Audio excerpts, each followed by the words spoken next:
투자이머니 구독자 여러분 안녕하십니까? 오늘 삼성전자 주주분들이 주목해야 할 뉴스는 단순히 주가가 올랐는지 반도체가 반등했는지에 그치지 않습니다. 지금 삼성전자를 둘러싼 판은 훨씬 더 복잡해지고 있습니다. 미국 상무장관은 삼성전자와 SK하이닉스를 직접 거론하며 미국 내 메모리 생산 확대를 요구했습니다. 마이크론은 2035년까지 미국에 2,500억 달러, 우리 돈으로 375조 원이 넘는 대규모 투자를 발표했습니다. 애플은 제재 논란이 있는 중국 디램 업체 CXMT의 칩을 테스트하고 있다는 보도가 나왔습니다. 그리고 국내 증시에서는 삼성전자와 SK하이닉스, 이른바 삼전닉스 쏠림이 더 심해지면서 단일 종목 레버리지 ETF가 시장 변동성을 키우고 있습니다. 이 네 가지 뉴스는 따로 떨어진 이슈가 아닙니다. 하나로 연결됩니다. 미국은 AI 메모리 공급망을 자기 땅 안으로 끌어들이려 하고 있습니다. 애플은 메모리 가격 협상력을 되찾기 위해 중국산 카드까지 꺼내들고 있습니다. 국내 시장은 삼성전자와 하이닉스 두 종목의 거래가 과도하게 몰리면서 주가가 더 거칠게 흔들리는 구조로 바뀌고 있습니다. 삼성전자는 지금 기회와 압박을 동시에 받고 있습니다. 오늘 영상에서는 이 복잡한 흐름을 삼성전자 주주 입장에서 차분하게 정리해 보겠습니다. 먼저 러트닉 미국 상무장관의 발언부터 보겠습니다. 러트닉 장관은 마이크론의 미국 공장 행사장에서 삼성전자와 SK하이닉스를 직접 언급했습니다. 한국의 두 메모리 기업을 미국으로 불러와 생산시설을 짓게 하고 싶다는 취지의 발언이었습니다. 이것은 단순한 외교적 표현으로 보기 어렵습니다. 미국이 반도체 기업들에게 사실상 줄을 세우고 있는 겁니다. 우리 땅에 들어와서 AI의 심장을 만들라는 뜻입니다. 그동안 미국의 반도체 공급망 전략은 GPU, 파운드리, 첨단 시스템 반도체 중심으로 보였습니다. 그런데 AI 데이터 센터가 커지면서 메모리의 지위가 완전히 달라졌습니다. GPU가 아무리 좋아도 HBM이 없으면 제 성능을 낼 수 없습니다. 서버용 D램이 부족하면 데이터 센터 확장은 막힙니다. 낸드와 기업용 SSD가 부족하면 데이터가 쌓이고 흘러가는 길도 막힙니다. 미국이 이제 삼성전자와 SK하이닉스를 직접 부르는 이유가 바로 여기에 있습니다. AI 패권을 잡으려면 메모리 공급망도 미국 울타리 안에 넣어야 하기 때문입니다. 이 뉴스는 삼성전자의 부담일까요? 기회일까요? 둘 다입니다.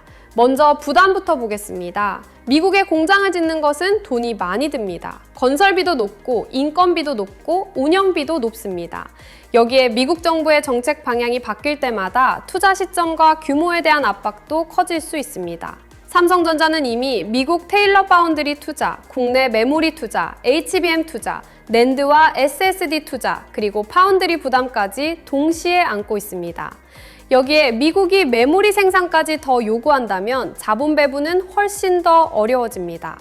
공장을 지으라는 말은 간단합니다. 하지만 기업 입장에서는 어디에, 무엇을, 어느 고객을 위해 언제까지 지을지가 모두 중요합니다.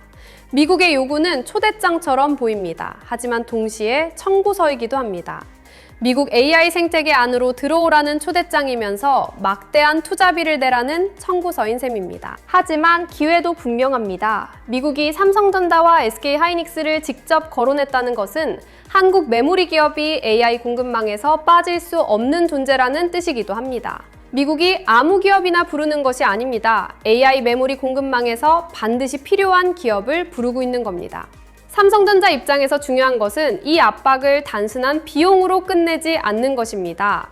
미국 빅테크 고객과 더 가까워지고 AI 서버용 D램과 HBM, 기업용 SSD 공급을 더 깊게 연결하고 미국 공급망 안에서 전략적 지위를 확보한다면 이야기는 달라집니다. 그때는 미국 투자가 부담이 아니라 프리미엄이 될 수 있습니다. 마이크론이 대규모 미국 투자 계획을 발표하자 시장이 강하게 반응한 것도 이 때문입니다. 정책 방향과 AI 메모리 수요가 맞물리면 시장은 프리미엄을 줍니다. 삼성전자도 그 프리미엄을 받을 수 있습니다. 단 조건이 있습니다. 투자가 고객 확보와 수익성으로 이어져야 합니다. 삼성전자 주주분들이 여기서 봐야 할 핵심은 미국 투자 확대 자체가 아닙니다. 미국 투자가 어떤 제품과 어떤 고객으로 연결되는지입니다. 단순히 미국에 공장을 더 짓는다면 비용 부담입니다. 하지만 그 공장이 AI 서버용 고부가 메모리, HBM 후공정, 기업용 SSD, 빅테크 장기 공급과 연결된다면 전략적 가치가 생깁니다. 시장은 앞으로 삼성전자에 이렇게 물을 겁니다. 미국 투자로 무엇을 만들 것인가? 누구에게 팔 것인가? 마진은 지킬 수 있는가? 파운드리 부담과 메모리 투자 부담을 동시에 감당할 수 있는가? 그리고 하이닉스와 마이크론 사이에서 삼성전자는 어떤 위치를 차지할 것인가? 지금 삼성전자는 좋은 회사라는 말만으로 평가받는 구간이 아닙니다. AI 공급망 안에서 어떤 역할을 차지하느냐가 중요해졌습니다. 삼성전자가 다시 시장의 중심으로 돌아오려면 이 질문에 답해야 합니다. 두 번째 이슈는 애플의 중국 디램 테스트입니다. 애플이 중국 판매용 기기에 들어갈 디램으로 CXMT 제품을 테스트하고 있다는 보도가 나왔습니다. 이 뉴스는 삼성전자 주주분들이 가볍게 넘기면 안 됩니다. 아직 실제 채택이 확정된 것은 아닙니다. 또 CXMT는 미국 안보 규제와 정치적 논란에서 자유로운 기업도 아닙니다. 그럼에도 애플이 테스트에 들어갔다는 사실 자체가 중요한 신호입니다. 왜냐하면 애플은 세계에서 가장 까다로운 부품 구매자 중 하나이기 때문입니다. 애플이 특정 부품을 테스트한다는 것은 당장 쓴다는 뜻은 아니지만 공급망 협상 테이블 위에 새로운 카드를 올렸다는 뜻입니다. 쉽게 말하면 애플이 삼성전자, SK하이닉스, 마이크론을 향해 이렇게 말하고 있는 겁니다. 가격이 너무 올라가면 우리도 다른 문을 두드릴 수 있다는 뜻입니다. 최근 AI 데이터 센터 투자 확대로 메모리 가격 부담이 커졌습니다. HBM과 서버용 디램 수요가 폭발하면서 생산 능력이 고부가 서버 제품 쪽으로 빨려 들어가고 있습니다. 그러면 소비자 기기용 디램과 낸드 공급 여력도 영향을 받습니다. 아이폰, 아이패드, 맥을 만드는 애플 입장에서는 원가 부담이 커질 수밖에 없습니다. 이 상황에서 애플이 중국 판매용 제품에 중국산 디램을 제한적으로 적용하는 방안을 검토한다면 그건 단순한 부품 교체가 아닙니다. 가격 협상 카드입니다. 애플이 기존 메모리 상강에게 보여주는 예비 열쇠입니다. 물론 이 열쇠가 실제로 문을 열지는 아직 모릅니다. 미국 정부와 의회의 견제도 있고 CXMT의 품질과 신뢰성 검증도 필요합니다. 하지만 애플이 그 열쇠를 손에 쥐었다는 사실만으로도 삼성전자와 SK하이닉스, 마이크론에는 압박이 됩니다. 이 뉴스가 삼성전자에 주는 의미는 양면적입니다. 단기적으로는 부담입니다. 애플이 중국산 디램을 제한적으로라도 검토하면 모바일 디램과 소비자 기기용 메모리 가격 협상에서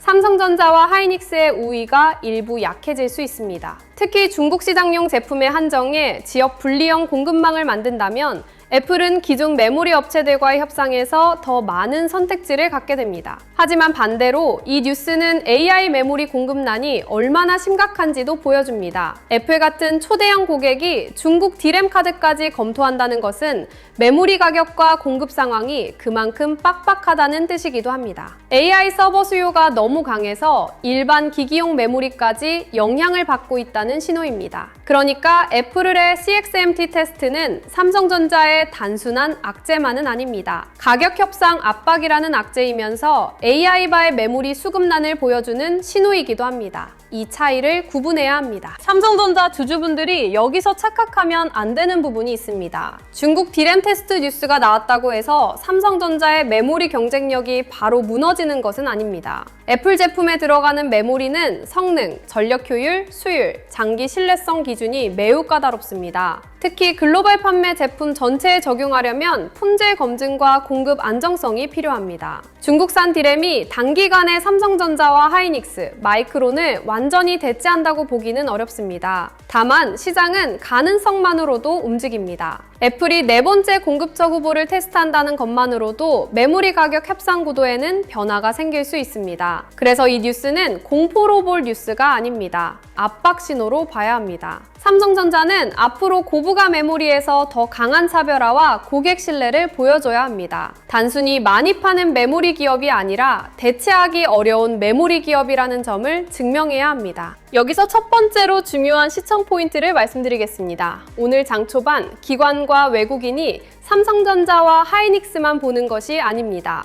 미국 공급망 재평과 애플의 중국 디램 테스트가 동시에 나오면 시장은 메모리 대형주뿐 아니라 그 주변 밸류체인까지 다시 보기 시작합니다.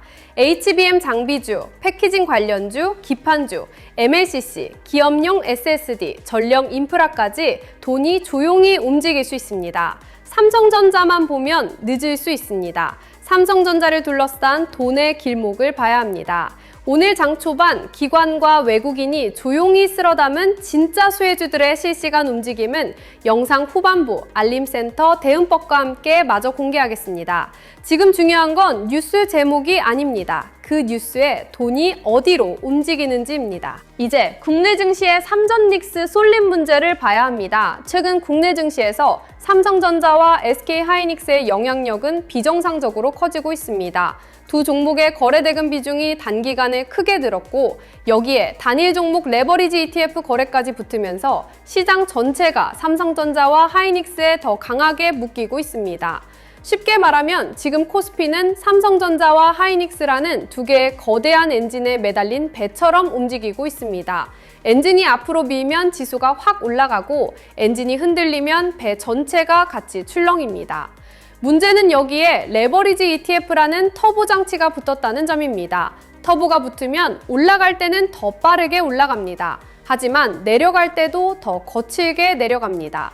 이 구조가 최근 코스피 변동성을 키우고 있습니다. 단일 종목 레버리지 ETF는 특정 종목의 하루 움직임을 2배로 따라가도록 설계된 상품입니다. 삼성전자가 오르면 더 크게 오르고 삼성전자가 빠지면 더 크게 빠지는 구조입니다. 문제는 이런 상품의 거래가 몰리면 본주 수급에도 영향을 줄 수 있다는 점입니다. 장중에는 투자자들의 매수와 매도가 몰리고 장 마감 전에는 리밸런싱 수요가 발생할 수 있습니다. 프로그램 매매와 파생 수급이 겹치면 삼성전자 본주가 기업 뉴스보다 훨씬 거칠게 움직일 수 있습니다. 이건 꼬리가 몸통을 흔드는 장입니다. 원래는 삼성전자 본주가 중심이고 ETF가 따라가야 합니다. 그런데 거래가 과열되면 ETF와 파생 수급이 다시 본주를 흔들 수 있습니다. 그래서 삼성전자 주주분들은 요즘 주가 변동을 단순히 기업 가치 변화로만 보면 안 됩니다. 수급 기계가 가격을 밀고 당기는 힘도 같이 봐야 합니다. 청와대와 금융당국도 이 문제를 들여다보기 시작했습니다. 삼성전자와 SK하이닉스 단일 종목 레버리지 ETF가 시장 변동성을 키우는지 제도 보완이 필요한지 살펴보겠다는 흐름이 나오고 있습니다.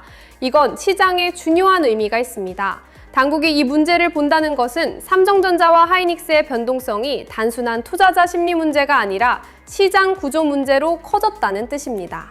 하지만 여기서도 한쪽으로만 보면 안 됩니다. 제도 보완 논의가 나오면 레버리지 수급의 과열은 일부 진정될 수 있습니다. 반대로 단기적으로는 관련 ETF 거래와 본주 수급이 더 예민하게 움직일 수도 있습니다.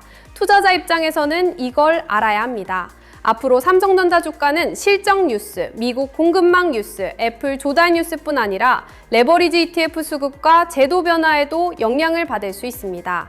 삼성전자를 들고 있다는 건 이제 기업 하나만 보는 것이 아닙니다. 시장 구조까지 같이 보는 겁니다. 삼전닉스 쏠림이 심해진 장에서는 투자자가 반드시 피해야 할 행동이 있습니다. 첫 번째는 급등장 시초가 추격입니다. 삼성전자와 하이닉스가 장 초반 강하게 출발하면 레버리지 ETF와 프로그램 수급이 붙으면서 더 뜨거워 보일 수 있습니다. 하지만 최근 시장에서는 장 초반 급등 후 장 후반에 상승폭을 줄이는 흐름이 반복됐습니다.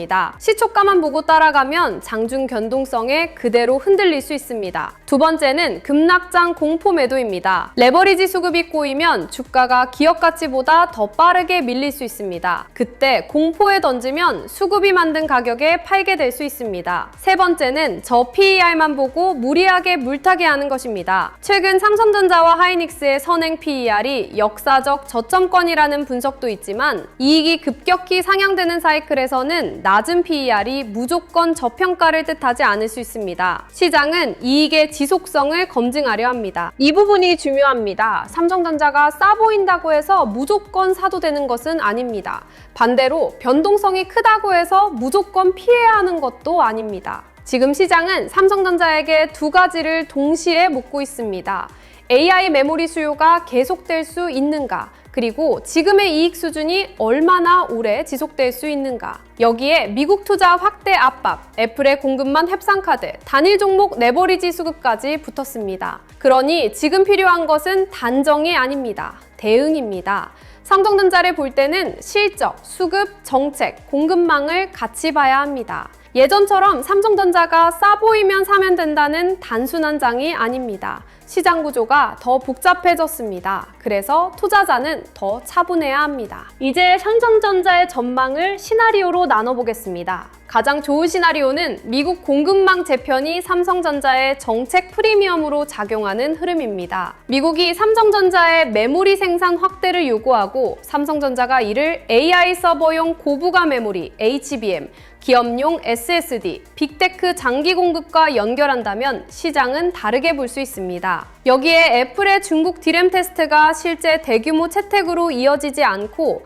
오히려 메모리 공급난과 가격 강세를 확인하는 신호로 해석된다면 삼성전자에는 부담보다 기회가 커질 수 있습니다. 또 레버리지 ETF 수급이 진정되고 외국인과 기관이 삼성전자 본주를 다시 사기 시작하면 주가는 다시 힘을 받을 수 있습니다. 이 경우 삼성전자는 단순 메모리주가 아니라 미국 AI 공급망 안에서 다시 전략적 가치를 인정받는 종목이 됩니다. 가장 긍정적인 그림입니다. 현실적인 기본 시나리오는 변동성을 더 소화하는 흐름입니다. 러트닉 발언은 기회와 부담이 같이 있습니다. 애플의 CXM기 테스트도 악재와 신호가 같이 있습니다. 레버리지 ETF 문제도 단기적으로는 시장을 흔들 수 있지만 제도 보완 기대가 붙으면 과열이 일부 완화될 수도 있습니다. 이런 뉴스들은 방향이 한 번에 정해지기 어렵습니다. 그래서 삼성전자는 당장 직선으로 오르기보다 일정 구간에서 매물을 소화하고 시장의 해석이 정리되는 시간을 가질 수 있습니다. 이 구간에서는 하루 상승률보다 중요한 것이 있습니다. 장중 저점을 지키는지, 외국인 매도가 줄어드는지, 기관 수급이 들어오는지, 레버리지 ETF발 장 후반 매도 압력이 약해지는지, 미국 반도체주가 계속 버티는지 이 신호들을 봐야 합니다. 바로 치고 올라가지 않아도 버티는 힘이 나오면 의미가 있습니다. 조심해야 할 시나리오도 있습니다. 미국의 생산 확대 요구가 정책 프리미엄이 아니라 비용 부담으로 해석되는 경우입니다. 삼성전자가 이미 파운드리 투자 부담을 안고 있는 상황에서 메모리 미국 생산 확대까지 요구받는다면 시장은 자본 지출 부담을 걱정할 수 있습니다. 여기에 애플의 중국 디램 테스트가 실제 채택 가능성으로 더 강하게 부각되고 모바일 디램 가격 협상력이 약해질 수 있다는 해석이 붙으면 부담은 커집니다. 또 단일 종목 레버리지 ETF 수급이 다시 꼬이면서 장 후반 매도 압력이 반복된다면 삼성전자는 좋은 실적이나 긍정적 뉴스에도 흔들릴 수 있습니다. 이 경우에는 무리한 추격 매수와 기준 없는 물따기를 피해야 합니다. 좋은 매사라는 말과 지금 아무 가격에서나 사도 된다는 말은 다릅니다. 삼성전자는 좋은 회사입니다. 하지만 지금은 좋은 회사도 기준 없이 접근하면 흔들리는 장입니다. 여기서 두 번째 락인 포인트를 말씀드리겠습니다. 앞으로 삼성전자 장세에서 진짜 중요한 건 삼성전자 혼자 오르는지가 아닙니다. 미국 공급망 재편 뉴스가 반도체 장비주, 소부장, 패키징, 전력 인프라로 확산되는지 봐야 합니다. 애플의 중국 디램 테스트 뉴스도 마찬가지입니다. 메모리 가격 협상 압박으로만 끝나는지 아니면 AI발 메모리 공급난을 확인하는 신호로 받아들여져 디램, 낸드, 기업용 SSD 밸류 체인으로 돈이 들어오는지 확인해야 합니다. 오늘 장 초반 기관과 외국인이 조용히 쓸어 담은 진짜 수혜주들의 실시간 움직임은 영상 후반부 알림센터 대응법과 함께 다시 연결해드리겠습니다. 삼성전자만 보는 투자자와 삼성전자를 둘러싼 공급망을 보는 투자자는 대응이 달라집니다. 지금 시장은 배장주만 보면 늦습니다. 돈의 확산을 봐야 합니다. 보유자분들은 지금 물량을 목적별로 나누셔야 합니다. 장기 핵심 물량은 삼성전자의 메모리 체력, AI 서버용 고부가 제품, 미국 공급망 내 전략적 가치, 하반기 이익 지속성을 기준으로 봐야 합니다. 이 논리가 살아있다면 하루 이틀 변동성에 전부 흔들릴 필요는 없습니다. 하지만 단기 물량은 다르게 봐야 합니다. 레버리지 ETF 수급으로 장 후반에 계속 밀리는지, 외국인 매도가 이어지는지, 애플 중국 디램 이슈가 가격 협상 악재로 더 강하게 해석되는지, 미국 투자 확대가 비용 부담으로 받아들여지는지 확인해야 합니다. 단기 물량은 수급과 가격 기준이 무너지면 관리해야 합니다. 핵심은 삼성전자를 믿느냐, 믿지 않느냐가 아닙니다. 내가 들고 있는 물량의 목적을 아는 것입니다. 목적이 없으면 모든 변동성이 공포가 됩니다. 목적이 있으면 같은 흔들림도 대응의 신호가 됩니다. 싱글 진입을 고민하는 분들은 더 신중해야 합니다. 지금 삼성전자는 싸 보일 수 있습니다. 최근 조정으로 밸류에이션이 역사적 저점권이라는 분석도 나오고 AI 메모리 수요도 살아있으며 미국 공급망 재편안에서 전략적 가치도 커지고 있습니다. 하지만 싸 보인다는 이유만으로 한 번에 들어가는 것은 위험합니다. 낮은 PER은 때로 저평가 신호가 아니라 시장이 이익 지속성을 검증하는 구간일 수 있습니다. 신규 진입자는 분할이 맞습니다. 장중 급등을 따라가기보다 저점이 지켜지는지 확인하고 외국인 수급이 돌아오는지 보고 레버리지 ETF발 장 후반 매도 압력이 줄어드는지 체크해야 합니다. 그리고 미국 공급망 뉴스가 삼성전자의 프리미엄으로 해석되는지, 애플 중국 디램 이슈가 악재로 확산되는지 확인해야 합니다.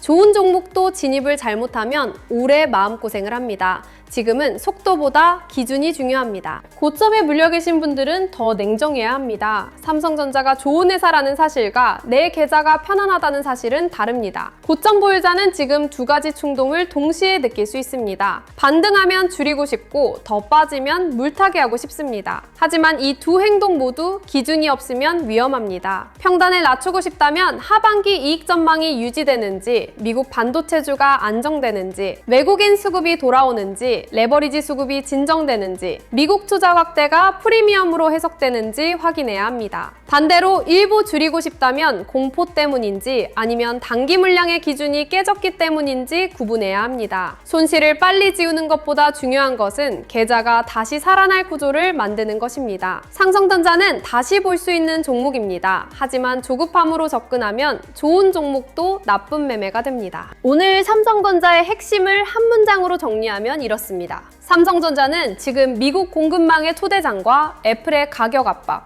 국내 ETF 변동성이라는 세 개의 파도를 동시에 맞고 있습니다. 첫 번째 파도는 미국입니다. 미국은 삼성전자에게 AI 메모리 공급망 안으로 더 깊게 들어오라고 요구하고 있습니다. 두 번째 파도는 애플입니다. 애플은 중국 디램 테스트를 통해 기존 메모리 3강의 가격 협상 카드를 보여주고 있습니다. 세 번째 파도는 국내 시장입니다. 삼전닉스 솔림과 단일 종목 레버리지 ETF가 삼성전자 주가를 더 거칠게 흔들고 있습니다. 이 세 파도는 모두 위험입니다. 하지만 동시에 기회이기도 합니다. 미국 공급망 안에서 전략적 지위를 잡고 대체하기 어려운 고부가 메모리 기업으로 자리 잡고 국내 수급 변동성을 이겨낸다면 삼성전자는 다시 시장의 중심으로 돌아올 수 있습니다. 앞으로 투자자들이 봐야 할 체크 포인트는 명확합니다. 러트닉 발언 이후 삼성전자의 미국 메모리 투자 방향이 구체화되는지 봐야 합니다. 그 투자가 단순 비용이 아니라 AI 서버용 고부가 메모리와 빅테크 고객 확보로 연결되는지 확인해야 합니다.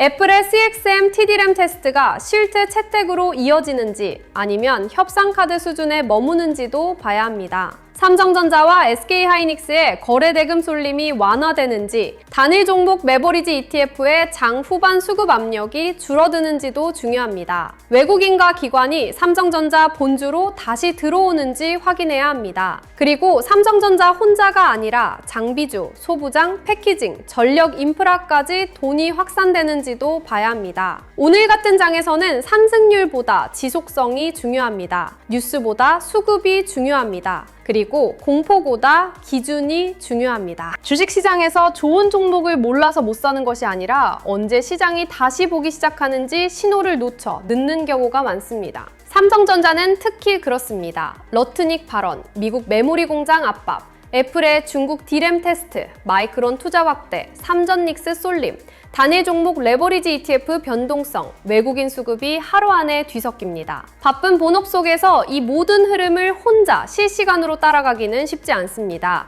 그래서 영상 아래 더보기란에 주도주 알림센터 신청 페이지를 열어두었습니다. 단순히 뉴스를 빠르게 전달하는 곳이 아닙니다. 시장이 실제로 어디를 다시 보기 시작하는지, 삼성전자와 반도체 주도주의 수급 신호가 어디서 바뀌는지 같이 체크하는 곳입니다. 특히 지금처럼 삼성전자 본주와 레버리지 ETF, 소부장, 전력 인프라까지 연결되는 장에서는 수급의 속도가 매우 중요합니다. 사칭 채널과 가짜 링크가 많으니 반드시 영상 아래 더보기란의 신청 페이지를 통해서만 확인하시길 바랍니다. 그리고 영상 아래 더보기란에서 무료 배포 중인 전자책 코스피 800의 시대 자료도 함께 확인해 보시면 좋겠습니다. 지금 시장은 우리가 예전에 알던 코스피가 아닙니다. 삼성전자와 SK하이닉스 두 종목의 거래 대금이 시장 전체를 흔들고 단위 종목 레버리지 ETF가 장중 변동성을 키우며 미국 상무장관의 한마디와 애플의 부품 테스트 뉴스가 삼성전자 투자 판단을 바꿔버리는 장입니다. 이런 시장에서는 싸다고 무작정 사는 것도 위험하고 무섭다고 던지는 것도 위험합니다. 삼성전자는 지금 중요한 갈림길에 있습니다. 미국 공급망 재편은 부담이지만 동시에 AI 메모리 전략 기업으로 인정받을 기회입니다. 애플의 중국 D램 테스트는 가격 협상 압박이지만 동시에 AI발 메모리 공급난이 얼마나 강한지 보여주는 신호입니다. 단위 종목 레버리지 ETF는 변동성을 키우지만 제도 보완과 수급 안정이 나오면 과도한 흔들림이 줄어들 가능성도 있습니다. 그래서 지금은 단정할 자리가 아닙니다. 확인할 자리입니다. 하반기 이익 전망이 유지되는지, 미국 투자 확대가 고객 확보로 연결되는지, 애플의 중국 D램 카드가 실제 위협으로 커지는지, 외국인 수급이 돌아오는지, 레버리지 ETF발 수급 충격이 진정되는지 확인해야 합니다. 이 신호들이 살아있다면 삼성전자는 다시 시장의 중심으로 들어올 수 있습니다. 반대로 이 신호들이 꼬인다면 좋은 회사라는 사실과 별개로 단기 대응은 더 신중해야 합니다. 눈앞의 호가장은 거칠게 흔들려도 돈의 방향은 결국 드러납니다. 그 방향을 늦게 보면 좋은 종목을 알고도 늦습니다. 여러분의 현명한 판단과 성공적인 투자를 진심으로 응원합니다. 오늘도 끝까지 시청해주셔서 감사합니다. 성공 투자